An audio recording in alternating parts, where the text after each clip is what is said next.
썸네일에서 보듯 저는 좌파예요. 과거엔 정의당을 좋아했고 현재는 민주당을 지지하죠. 하지만 이준석을 인정합니다. 그가 대한민국에 필요한 정치인이라고 생각하죠. 이준석은 꽤 특별한 정치인이거든요. 페미니즘, 전장현 시위처럼 예민한 이슈에 맨 앞에 나와서 자기 생각을 말합니다. 그 덕분에 팬도 많지만 갈라치기 한다는 비판도 많이 받죠. 박근혜 퀴즈로 정치에 뛰어들었으면서 그 서슬퍼랬던 정권에서 쓴소리도 많이 했어요. 막대먹은 윤석열에게도 성격대로 하다가 결국 당대표에서 잘렸죠. 여러 번 국회의원에 도전했지만 번번이 실패하다가 거대 양당의 후보를 이겨내고 국회의원 배지를 달아서 모두를 놀래키기도 했었죠. 하지만 제가 성향이 다른 이준석을 인정하는 이유는 이런 성과들 때문은 아니에요. 오히려 그가 꾸준하게 이야기하고 실천했던 것들 때문에 인정하거든요. 그래서 오늘은 이준석의 인생에 대해서 재밌게 풀어볼게요. 저는 그가 하버드를 나왔다길래 당연히 금수저일 줄 알았거든요. 근데 알고 보니까 그런 건 아니더라고요. 아버지는 금융회사를 다니던 직장인이고 어머니는 고등학교 교사셨다고 하죠. 다만 과학고를 졸업하고 카이스트에 합격했을 정도로 머리가 좋았고 자신만의 스토리를 잘 풀어서 하버드에도 합격할 수 있었다고 해요. 이때 저는 그가 하버드에 합격한 스토리를 주목했는데요. 교실에서 컴퓨터를 쓰는데 컴퓨터가 너무 느리고 안 좋았다는 거예요.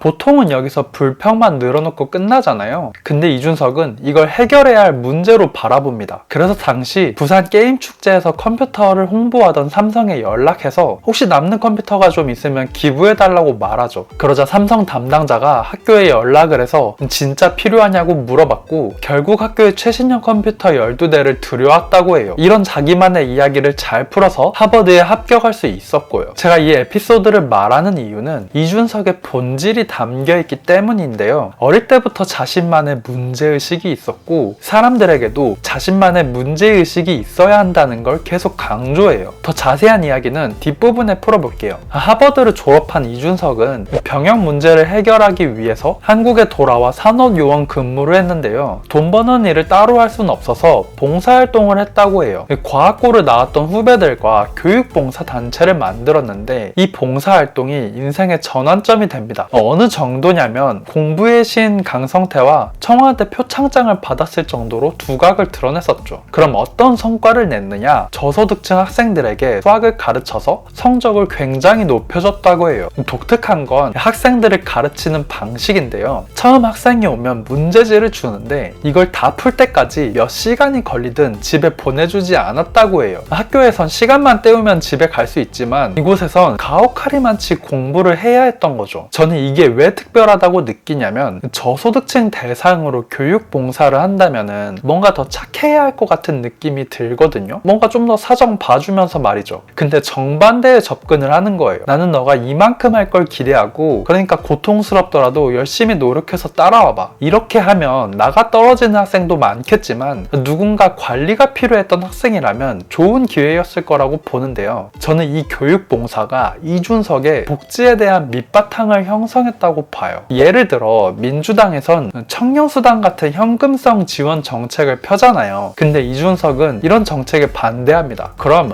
요즘같이 청년들이 힘든 시기에 정부는 어떻게 해야 하는 거냐? 그건 근본적으로 기업이 성장해야 해결해야 될 문제라는 거죠. 그 성장을 위해선 기술 창업과 같은 근본적 혁신을 나라에서 지원해줘야 한다고 말해요. 이런 솔루션은 저소득층 학생의 실력을 향상시키도록 책찍질하던 것과 굉장히 유사하다고 봐요. 이게 제가 이준석이 필요하다고 보는 첫 번째 이유인데요. 왜냐면 현금을 지원하는 정책은 미래에 부담이 될 수밖에 없거든요. 그래서 누군가는 이 선을 넘지 않도록 경고하고 진짜 해결책에 다가서도록 이야기해야 해요. 저는 이준석이 정확히 그 지점에 있다고 보는 거예요. 한편 이 당시 정치권에선 거대한 권력 개편이 진행되고 있었어요. 이명박 집권기 동안 부정부패가 만연했고 이에 실망한 국민들은 정권의 등을 돌렸죠. 여당이 서울시장 재보궐선거에서 낙선하자 당대표와 지도부가 전원 사퇴하며 박근혜가 한나라당의 비대위원장으로서 전면에 나섭니다. 그녀는 완전히 새로운 이미지를 대중에게 보여주고 싶어 했죠. 그 와중에 눈에 띈 게 이준석이었어요. 26살이라는 젊다 못해 어린 나이, 하버드를 졸업한 엘리트, 교육봉사를 통한 사회기업까지 대중에게 색다른 이미지를 보여주기에 딱이었죠. 박근혜는 이준석을 스카우트했고 그 결과 이준석은 여당의 최연소 비대위원이 됩니다. 이후 여당은 총선에서 과반을 확보하며 이준석은 쓸모있는 카드라는 걸 입증했죠. 탄생했죠. 이때 보통의 사람이라면 완전히 박근혜에게 달라붙었을 거란 말이죠. 진박 코스프레를 하면서 열렬한 호위무사 역할을 했겠죠. 근데 이준석은 의외의 행보를 하는데요. 정권에 대한 쓴소리도 아끼지 않았고 당직을 맡기보다는 방송이나 강연을 하는 데 집중했어요. 제가 이준석을 인정하는 두 번째 이유는 이때 했던 발언들 때문인데요. 그가 강의에 나가서 뭐라고 했냐면 우리만의 문제를 발견해야 된다 이렇게 얘기하거든요. 아까 이준석이 하버드를 들어가게 해줬던 독창적 문제의식을 말해요. 60대 이상은 산업하고 50대에게 민주화라는 문제의식이 있는데 지금의 2030에겐 자신들만의 문제의식이 없다는 거예요. 그러니 자신의 역할은 우리 세대만의 문제를 발견하고 해결을 위해 노력하는 데 있다고 말하죠. 근데 이 말을 행동으로 증명해요. 2016년 강남역에서 벌어진 살인사건을 계기로 남녀 갈등은 완전히 새로운 국면으로 들어가는데요. 여성들은 자신들이 봤던 성차별과 성폭력에 대해서 분노했으며 관련 사례가 SNS와 여초 커뮤니티를 통해서 과거와 비교할 수 없이 많이 공유됐죠. 그 결과 이 사회가 더욱 위험하다고 인식하고 살기 위해서라도 페미니스트가 되어야 한다고 말했어요. 저도 여성 인권이 상승해야 하고 안전한 사회를 만들자는데 100번 동의하는데요. 문제는 그 과정에서 남성들의 행태를 그대로 되돌려준다며 무차별적으로 공격했던 겁니다. 여성들에 의해 공격받았던 남성들은 그들을 증오하기 시작하죠. 서로에 대한 증오는 해가 갈수록 증가했고 그 과정에서 셀 수 없이 많은 논란이 탄생했죠. 2018년 박근혜의 탄핵 이후 바른미래당에 있던 이준석은 이 문제에 적극 개입합니다. 이수혁 폭행 사건을 계기로 극단적 페미니즘 세력을 비판하기 시작했죠. 극단적 페미니스트가 젠더 갈등을 부추기고 있으며 상대방의 입을 가로막고 있다고 말했어요. 이후 여성 할당제, 젠더 갈등, 저출산과 같은 첨예한 토론에 뛰어들어서 자기 의견을 적극적으로 표현했고요. 그가 줄곧 외쳤던 우리 세대만의 문제를 발견하고 해결하자는 걸 행동으로 보여줬던 거예요. 그때나 지금이나 그 누구보다 레디컬 페미니즘의 문제를 적극적으로 얘기하는 정치인은 이준석밖에 없다고 보고요. 불만이 많았던 2030 남성들은 자신의 마음을 대변하는 이준석에게 열광합니다. 누군가를 이해하기 위해 인생을 봐야 하는 이유가 여기 있는데요. 그는 어릴 적 자기만의 문제의식으로 하버드에 입학했고 정치인이 되고 난 이후에도 자기만의 문제의식으로 팬덤을 형성했죠. 그러니 앞으로도 똑같이 행동할 가능성이 크다고 봐요. 비록 그 의견이 마음에 들진 않을 수 있지만 자신만의 원칙이 있고 이걸 따르는 사람이라는 걸 알 수 있죠. 이후에도 그는 사회의 첨예한 갈등이 쟁점으로 떠오를 때마다 맨 앞에 나서서 토론을 하는데요. 페미니스트뿐만 아니라 장애인, 노인과도 만나서 토론을 했어요. 이걸 보고 갈라치기 정치를 한다고 욕하는 사람들도 많은데요. 저는 이 사회의 전체적인 이득을 높이는 방향이라고 보거든요. 분명 거기에 문제가 있고 불만이 있는데 이걸 가만히 두면 골마버린다고 봐요. 이걸 방송 토론을 통해서 상대방이 무슨 얘기를 하는지 한마디라도 들어보는 게 훨씬 낫다고 보는 거죠. 이게 제가 이준석이 필요하다고 보는 세 번째 이유입니다. 정치인으로서 갈등의 한복판에 뛰어들어서 토론으로 풀어낼 줄 안다는 점이에요. 한편 이준석은 미래통합당에 자연스럽게 합류하게 되는데요. 청년들의 지지를 바탕으로 최연소 당대표가 되는데 성공합니다. 하지만 모두가 알다시피 윤석열과의 갈등으로 당대표에서 쫓겨나고 개혁신당을 창당해야만 했죠. 2024년 총선에서 거대 양당 후보들과의 경쟁에서 승리하며 국회의원에 당선됐고 윤석열 탄핵 이후 개혁신당에서 대통령 출마 선언을 일찌감치 한 상태입니다. 이렇게 이준석의 인생을 살피며 제가 그를 인정하는 세 가지 이유를 말씀드려 봤어요.